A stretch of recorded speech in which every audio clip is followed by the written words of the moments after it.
Assalamualaikum warahmatullahi wabarakatuh dan salam sejahtera. Saya akan membentangkan tentang elemen sistem elektrik iaitu sumber, medium, beban dan kawalan. Pertama ialah sumber. Sumber merupakan punca tenaga elektrik yang membekalkan kuasa kepada sesuatu litar.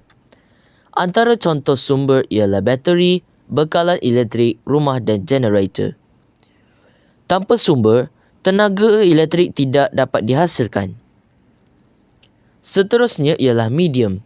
Medium berfungsi sebagai laluan untuk mengalirkan arus elektrik daripada sumber kepada beban. Contoh medium ialah wayar atau kabel elektrik.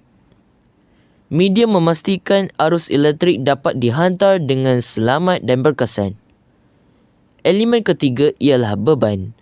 Beban ialah peralatan yang menggunakan tenaga elektrik untuk berfungsi. Contohnya ialah mentol, kipas, motor elektrik dan pembesar suara. Beban akan menukarkan tenaga elektrik kepada tenaga lain seperti cahaya, bunyi atau pergerakan. Elemen yang terakhir ialah kawalan. Kawalan digunakan untuk mengawal aliran arus elektrik sama ada secara manual ataupun automatik. Contohnya ialah suis. Dengan adanya kawalan, penggunaan elektrik menjadi lebih selamat dan mudah dikendalikan.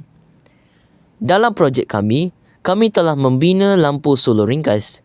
Bateri berfungsi sebagai sumber, wayar sebagai medium, mentol LED sebagai beban dan suis sebagai kawalan. Apabila suis ditekan, litar menjadi lengkap dan mentol akan menyala. Kesimpulannya, keempat-empat elemen sistem elektrik ini saling melengkapi antara satu sama lain.